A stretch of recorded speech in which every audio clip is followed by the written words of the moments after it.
Examen físico del abdomen. El examen abdominal consta de 4 instancias fundamentales: inspección estática y dinámica, palpación superficial y profunda, auscultación y percusión. Para facilitar el estudio y la metodología, lo hemos dividido en 5 etapas que hemos realizado por separado en 5 videos. El video 1, puntos de referencia anatómicas del abdomen. El video 2 constará de las generalidades de inspección estática y dinámica y auscultación. El video 3, palpación general, superficial y profunda, y palpación específica, técnicas para palpar hígado, vaso y riñón.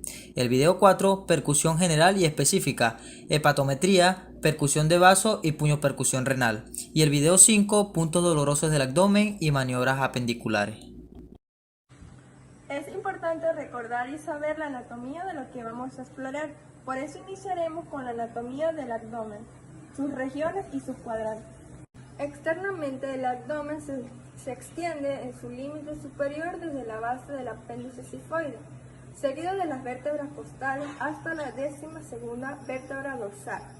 Su límite inferior va desde el pubis hasta la 5ª vértebra lumbar, siguiendo las arcadas inguinales y las crestas ilíacas. El abdomen se puede dividir en 9 regiones, por intersección de 2 planos imaginarios, 2 horizontales y 2 verticales. La línea horizontal o subcostal une la parte más baja del reborde costal, proyectada en la parte posterior, a la altura del disco, que separa la 2ª y la 3ª vértebra lumbar. La línea horizontal inferior o transtubercular pasa por los tubérculos de las crestas ilíacas y por detrás corresponde a la 5ª vértebra. Las líneas verticales se trazan utilizando como referencia una prolongación de la línea media clavicular derecha e izquierda. De esta manera se delimitan 3 regiones centrales denominadas desde arriba hacia abajo.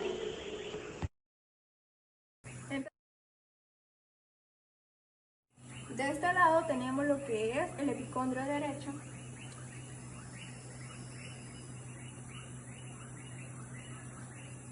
De esta parte tenemos lo que es el epicondrio izquierdo.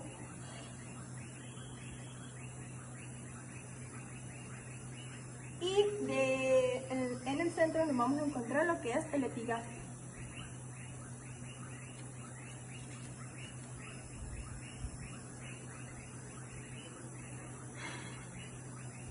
En la parte media tenemos lo que es el flanco o vacío derecho.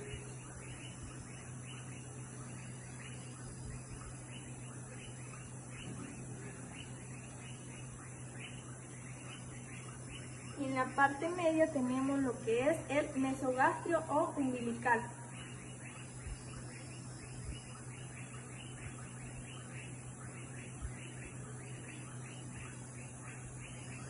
De esta parte media lo que es el flanco o vacío izquierdo.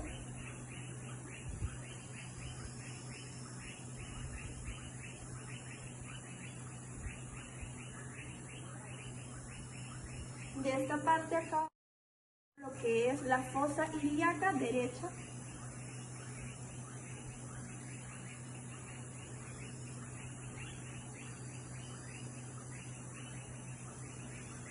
Tenemos lo que es el epigastrio.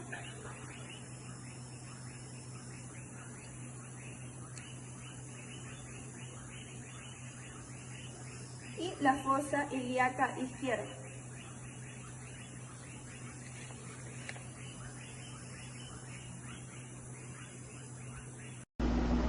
Estos son algunos de los órganos que vamos a encontrar en las siguientes regiones. Región del epicondrio derecho. Tenemos el óvulo hepático derecho, vesícula biliar, conducto cístico, bulbo duodenal. En la región del epicondrio izquierdo tenemos cola del páncreas, parte alta del cuerpo gástrico, vaso, ángulo esplénico del colon, polo superior del riñón izquierdo, pelvis renal izquierdo y uréter inicial izquierdo.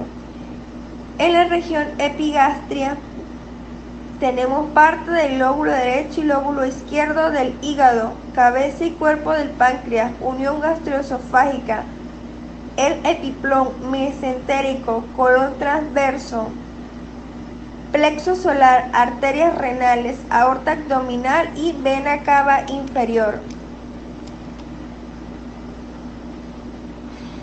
En la región ilíaca derecha o fosa ilíaca derecha tenemos el apéndice cecal, ciego, válvula ileocecal, una porción del colon ascendente, anexos femeninos, ovarios y trompa de falopio. En la región ilíaca izquierda o fosa ilíaca izquierda tenemos colon sigmoides, anexos femeninos izquierdos, ovarios y trompas de falopio. En la región hipogástrica tenemos plexo celíaco, tronco de los mesentéricos, recto, vejiga, porción inferior del uretre. En el hombre, la próstata, vesículas seminales. En la mujer, el útero y la salida de las trompas. El abdomen puede ser dividido en dos regiones utilizando el ombligo como referencia con una línea horizontal en una hemiabdomen superior e inferior o con una línea vertical en hemiabdomen derecha e izquierda.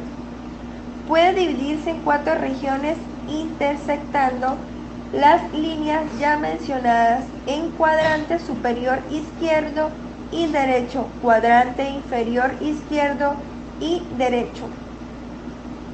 De esa misma manera podemos visualizar los órganos que encontramos en la división de estos 4 cuadrantes. Inspección estática. Para realizar la inspección o exploración física a una persona es importante contar con el consentimiento de la misma, explicándole los pasos a realizar y sus alcances, en un ambiente obviamente manteniendo su privacidad y su pudor. Es importante también para esta inspección contar con una luz adecuada y un espacio amplio que permita el posicionamiento del examinador tanto a los pies de la camilla como a ambos lados, así como pueden observar aquí en la imagen. La finalidad de este examen abdominal es recabar información objetiva que junto con la anamnesis nos permitan elaborar un diagnóstico clínico positivo. Ok, a diferencia de los síntomas que son apreciaciones subjetivas del interrogado, los signos reflejan manifestaciones físicas que el examinador directamente puede evaluar e interpretar. Y como leí por ahí, dicen que se encuentra lo que se busca lo que se sabe y se sabe lo que se lee.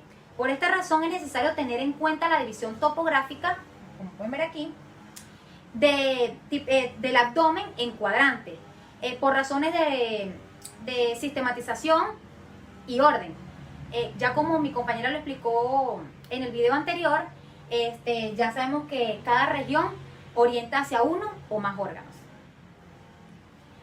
Como tal, la finalidad de esta inspección estática es efectuar una valoración completa de cada región, valorando el abdomen tal cual se nos presenta.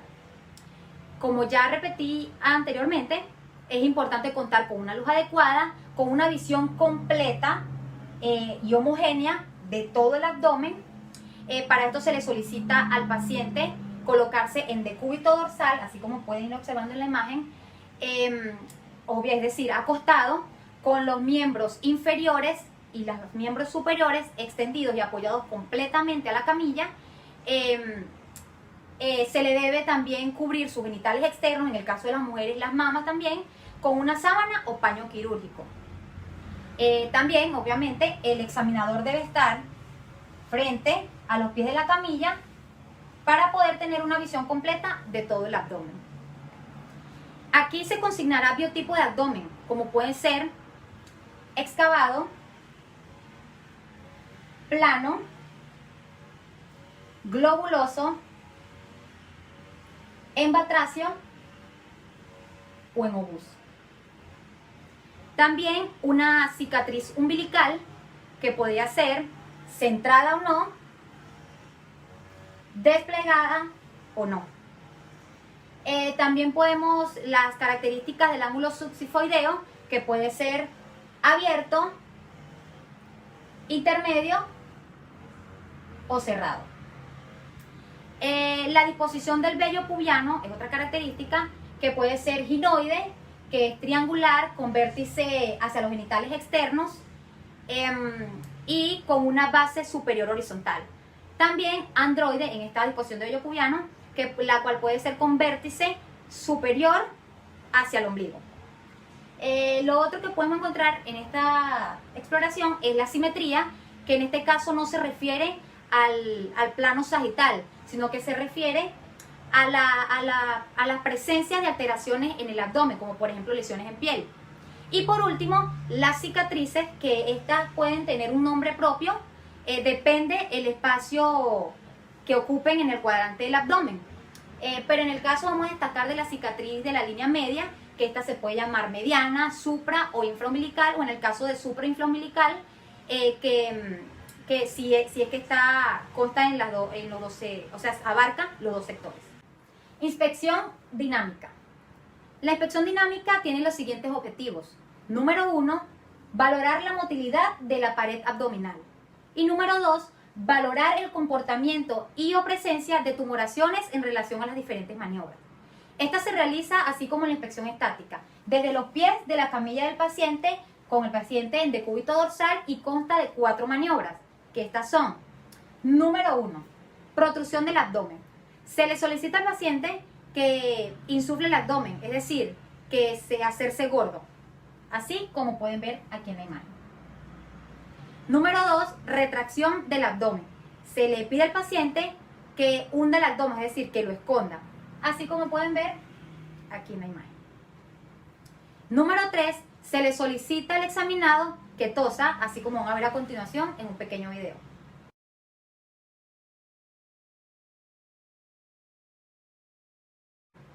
Número 4, se le solicita al paciente que haga fuerza para sentarse, es decir, para que contraiga los músculos del abdomen. Y por último, la maniobra de Valsalva, que es una expiración forzada a glotis cerrada. De esta manera se consignará y se describirá la presencia de dolores a partir de estas maniobras. Auscultación. En este paso debemos ocultar todo el abdomen. Lo más jerarquizado es la ocultación de los ruidos hidroaéreos. Hay otros hallazgos que vamos a referir más adelante que también son muy importantes. La identificación de los ruidos hidroaéreos a través del estetoscopio se realiza colocando el estetoscopio en la zona centroabdominal para poder percibir los ruidos hidroaéreos normales, que habitualmente son continuos, entre 5 y 30 por minuto. Lo importante en la auscultación del abdomen es que a través de la experiencia reconozcamos cuando los ruidos hidroaéreos están aumentados o disminuidos.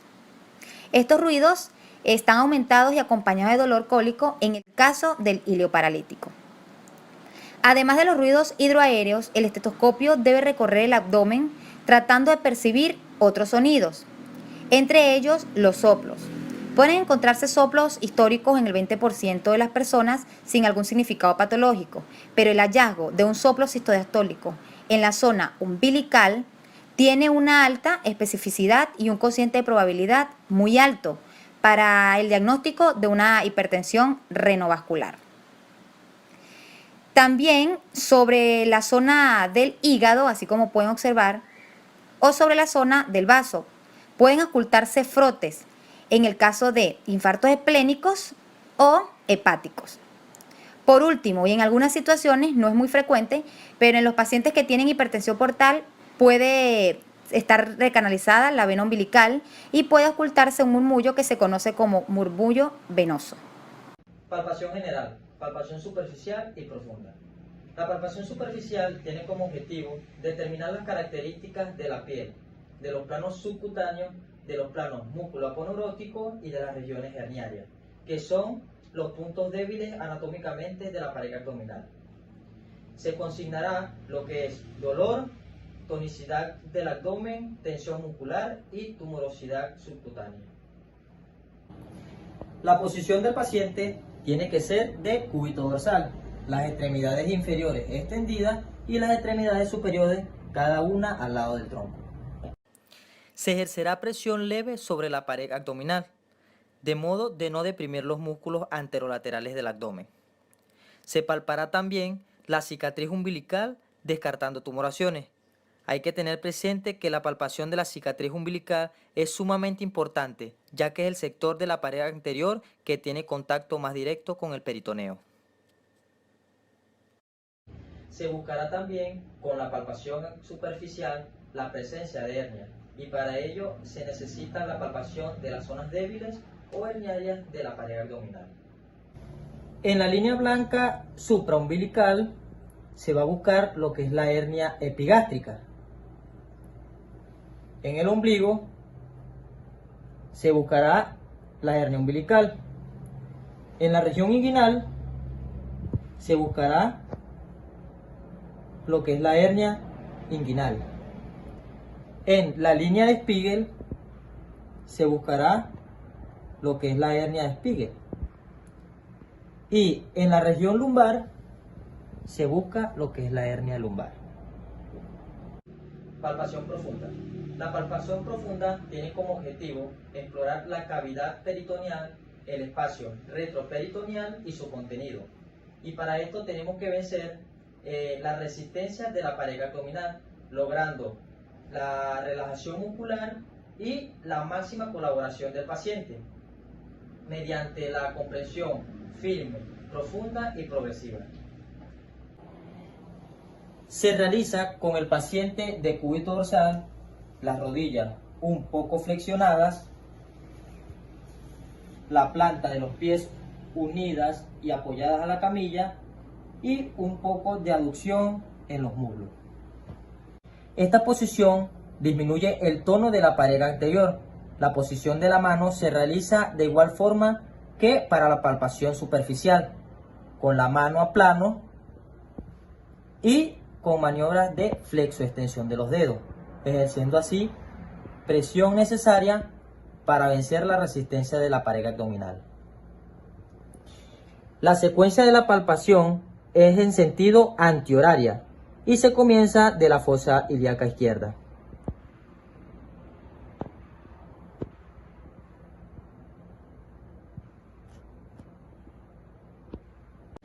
Palpaciones específicas. Técnica para palpar vaso, hígado y riñón. Técnica para palpar el hígado.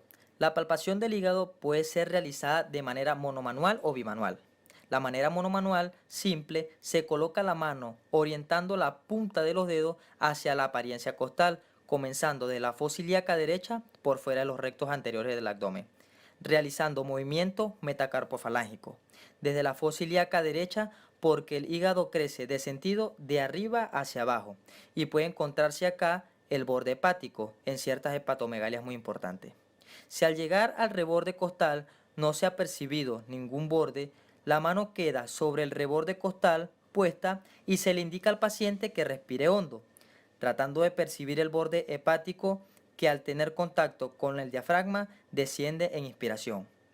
Cuando el paciente terminó de aspirar, se hunde la mano y se toma nuevamente posición y se le indica al paciente que respire hondo de nuevo, dejando la mano hundida para tratar de percibir el borde hepático.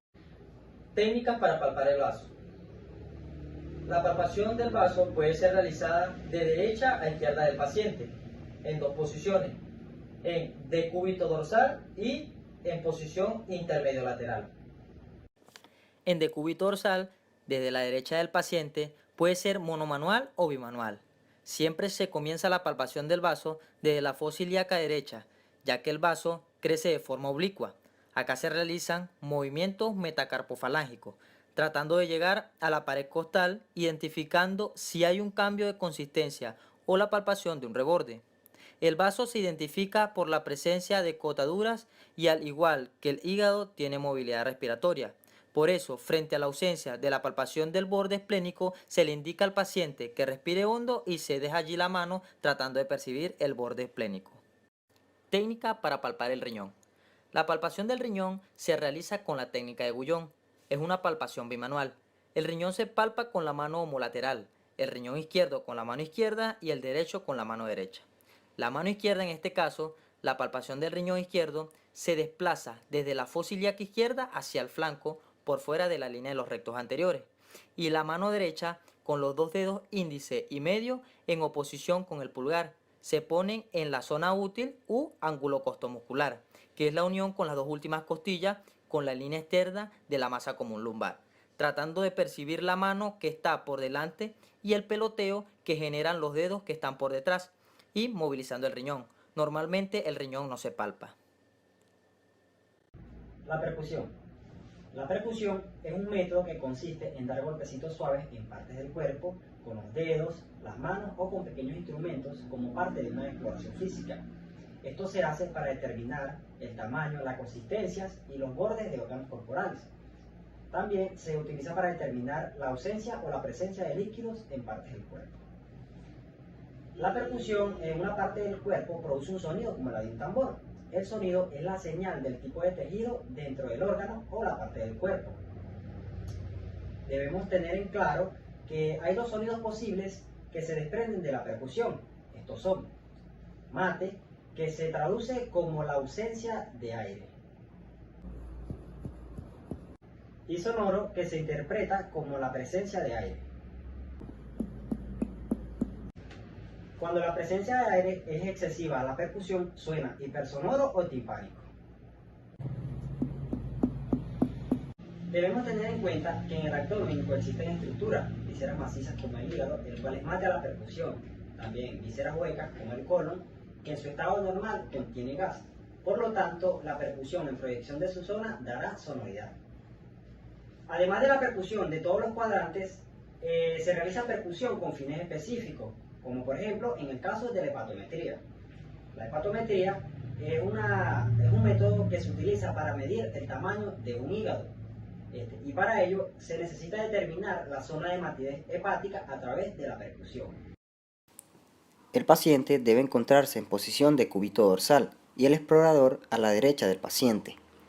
Debe buscarse el borde superior hepático, que se encuentra en la región toracoabdominal derecha. Para este fin, se realiza percutiendo al nivel de la línea axilar media, desde el tercio medio del hemitórax derecho en sentido descendente desde el segundo espacio intercostal derecho. El tórax, en condiciones normales, es sonoro. Por lo tanto, el primer nivel de aparición de matidez hacia la región toracoabdominal derecha se considera como el borde hepático superior. Este normalmente se topografía en el quinto o sexto espacio intercostal. Luego, en esa región, hacemos una marca.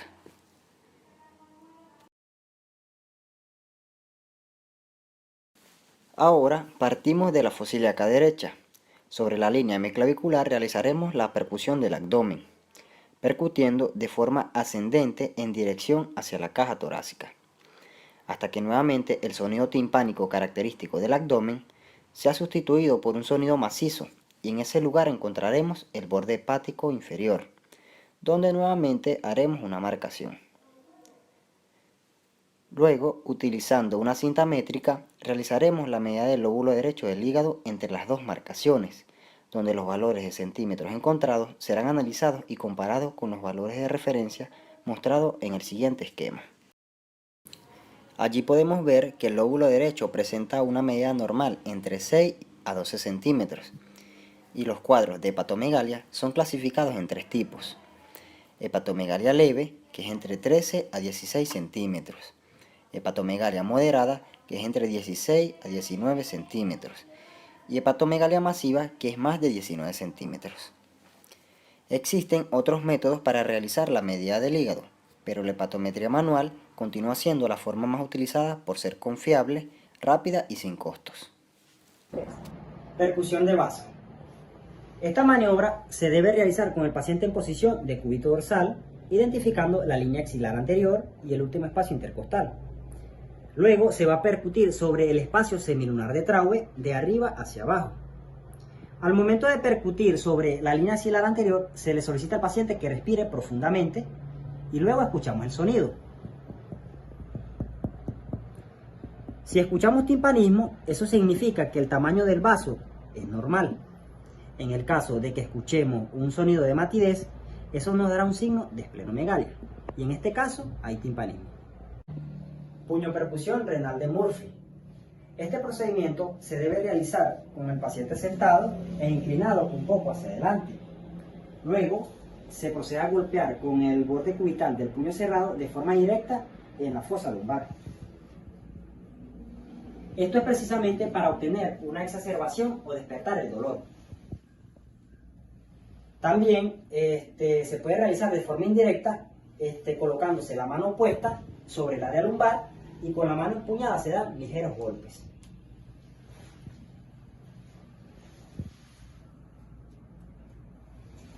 En caso de ser positivo, el paciente emitirá quejidos o reacciones de dolor. Este procedimiento es de un limitado valor semiológico, pero puede ser de mucha ayuda cuando se requiera diferenciar un dolor de origen renal a otros dolores viscerales. Buenas tardes, a continuación les estaré explicando y hablando un poco sobre los puntos dolorosos del abdomen y las maniobras apendiculares. A continuación vamos a ubicar los puntos dolorosos apendiculares en el abdomen. Para la ubicación de los puntos dolorosos apendiculares debemos tener en cuenta que hay que trazar una línea, en el caso normal imaginaria, entre la espina ilíaca anterosuperior derecha y la cicatriz umbilical. Esta línea a su vez va a ser dividida en 3 tercios. De externo a interno nos encontramos con que en la unión de los dos tercios internos con el tercio externo nos encontramos con el punto doloroso de McBurney. Luego, inmediatamente en el medio de esta línea nos encontramos con el punto doloroso de Cope y el punto doloroso de Monro, bien estando ubicado en esta zona. En la unión de los dos tercios externos con el tercio interno nos encontramos con el punto doloroso de Morris, que estaría ubicado en esta zona. También refieren que hay un punto doloroso llamado punto doloroso de Lotlisen, que está ubicado inmediatamente 5 centímetros por debajo del punto doloroso de McBurney. Ubicamos en esta zona aproximadamente. Para la ubicación del punto doloroso apendicular de Lange, de Lenzmann y de Sonnenburg, debemos tener una línea imaginaria entre las dos espinas ilíacas anterosuperiores. En este caso la vamos a marcar. Y nos encontramos primero con el punto doloroso de Lange. Este se encuentra ubicado en la unión del tercio derecho con los dos tercios izquierdos. Quiere decir que se encuentra ubicado en esta zona. Luego nos encontramos con el punto doloroso de Lenzmann. El punto doloroso de Lenzmann nos refieren que se encuentra ubicado entre 5 y 6 centímetros de la espina ilíaca anterosuperior derecha. Quiere decir que está ubicado por esta zona aproximadamente. El punto doloroso de Sonnenburg se facilita su ubicación a través de la convergencia de una línea imaginaria que da del extremo de la cara externa del músculo recto abdominal anterior derecho con la línea imaginaria ya antes trazada. Quiere decir que se encuentra ubicado aproximadamente en esta zona. También existe un punto doloroso llamado punto doloroso de Robson, el cual nos refiere que se encuentra en el cuadrante inferior derecho cuando se ejerce presión en la palpación del cuadrante, se ejerce presión y se manifiesta con dolor en el cuadrante inferior izquierdo. Luego nos encontramos con los puntos dolorosos gastrointestinales. En los puntos dolorosos gastrointestinales nos encontramos con que existe el punto doloroso sifoideo, también llamado punto doloroso Crubelier. El punto doloroso Crubelier está justo debajo del apófisis sifoide. Este sirve, estaría ubicado aproximadamente acá. Este sirve para identificar esofagitis, hernia de hiato, gastritis, entre otras patologías. Luego nos encontramos con el punto epigástrico solar o celíaco. Este está aproximadamente 6 centímetros por encima o arriba del ombligo, aproximadamente en esta zona. Este sirve para identificar una esofagitis, un reflujo gastrointestinal, una úlcera gástrica, entre otras patologías gástricas. Luego continuamos con los puntos dolorosos pancreáticos. En los puntos dolorosos pancreáticos nos encontramos con el punto doloroso de Desjardins. En el punto doloroso de Desjardins tenemos que se traza una línea que va desde el ombligo al vértice de la axila derecha y se marca sobre ella un punto entre 5 y 7 centímetros arriba del ombligo. Quiere decir en esta zona aproximadamente. Cabe destacar que Desjardins refería este como un punto doloroso pancreático, pero otros científicos tales como Chauffour y Rivel no creían, ya que no se podía diferenciar claramente el dolor colédoco y el dolor pancreático en esta zona. Luego nos encontramos con el punto doloroso de Robson. El punto doloroso de Robson se encuentra ubicado en la unión de los 2 tercios medios con el tercio inferior de una línea que va del pezón derecho de la persona hacia el ombligo. Quiere decir que en una línea imaginaria de acá a acá, él se encuentra aproximadamente en esta zona, acá. Luego nos encontramos con el punto de Bordas-Feliu. En el punto de Bordas-Feliu tenemos que se traza una línea umbilicoaxilar izquierda, quiere decir que va de acá hasta acá y se encuentra por el reborde costal. Este sirve para ubicar la cola y el cuerpo del páncreas. Viene siendo aproximadamente en esta ubicación. El punto doloroso cístico, también de gran relevancia, este se encuentra localizado en la intersección del reborde costal con la intersección del músculo recto derecho, a mejor dando el reborde costal, y así es cortado por la línea bisectriz del ángulo formado por 2 perpendiculares a nivel del ombligo. Quiere decir que sería así: una línea acá, otra línea acá y otra línea acá. Se encuentra ubicado el punto doloroso cístico en esta zona aproximadamente, acá.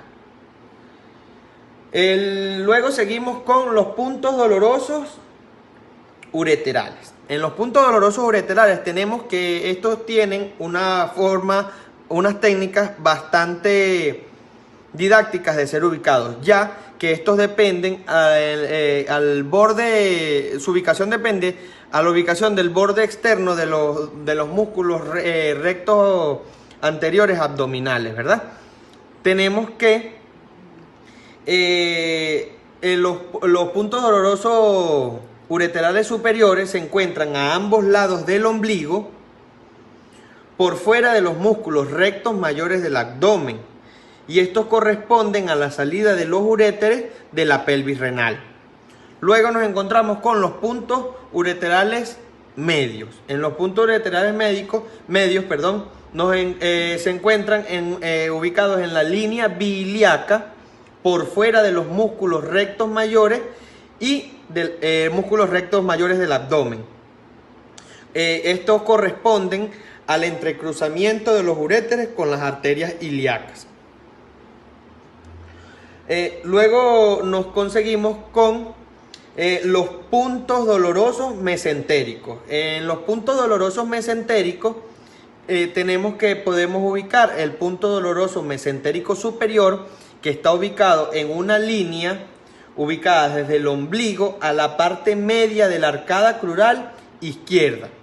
Una ubicación aproximadamente de acá a acá. Está aproximadamente a 4 centímetros del ombligo entre esa línea. Quiere decir que se encuentra ubicado aproximadamente donde tengo los dedos en este momento. Luego encontramos el punto doloroso mesentérico inferior. Este se encuentra en una línea desde el ombligo a la parte media de la arcada crural izquierda, en la misma línea ya antes trazada imaginariamente, justo a 6 centímetros del ombligo. Quiere decir un poco más distal, hablando aproximadamente en esta ubicación. Este es el punto doloroso mesentérico inferior. A continuación estaré explicando los signos y maniobras apendiculares. En los signos apendiculares nos encontramos con el signo de McBurney. El signo de McBurney está ubicado en el punto doloroso de McBurney y en la ejecución de este debe ejercerse una presión en un lapso de tiempo corto y posteriormente preguntarle al paciente si refiere algún dolor.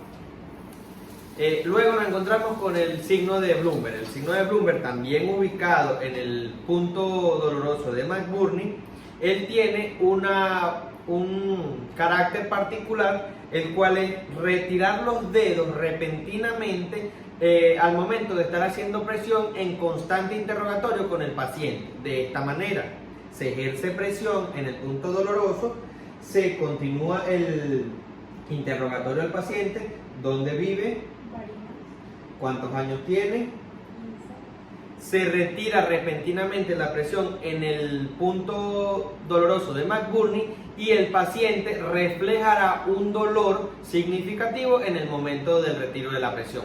Luego nos encontramos con el signo de Robson. El signo de Robson nos refiere a que, haciendo presión en el cuadrante inferior izquierdo, este tendrá un efecto de causar dolor en el cuadrante inferior derecho al momento de retirar la presión. De esta manera se presiona en el cuadrante inferior izquierdo, se retira la presión, de manera casi inmediata va a estar reflejando en el cuadrante inferior derecho un dolor. Luego nos encontramos con la maniobra del obturador. La maniobra del obturador se refiere a aquel movimiento en el cual se ejecuta con la pierna derecha del paciente, llevándola esta sobre el muslo, obteniendo un ángulo de 90 grados y posteriormente haciendo una apertura lateral del miembro, lo cual de dar un resultado positivo, dicha maniobra será considerada como apendicitis aguda. Luego también nos ubicamos con la maniobra de Melsker y Lapinski. Esta maniobra se refiere a colocar la mano izquierda del observador sobre la pelvis del paciente y la mano derecha sobre la rodilla. Luego o posteriormente indicándole al paciente hacer un movimiento de elevación del miembro derecho y al momento ejercer una fuerza en contra hacia abajo, y de esa manera, de ser positivo dicha maniobra, reflejará un dolor en el área del cuadrante inferior derecho. Luego nos encontramos con la maniobra del psoas. La maniobra del psoas, para efectuarla hay que ubicar el paciente de cúbito lateral izquierdo, y luego de tener el paciente de cúbito lateral izquierdo, nosotros ponemos nuestra mano en la pelvis del lado derecho de la persona, nuestra mano derecha en la rodilla de la persona, y hacemos presión y movimiento hacia atrás, lo cual dará como resultado, de ser positivo, un dolor manifestado en el cuadrante inferior derecho del paciente. Muchas gracias.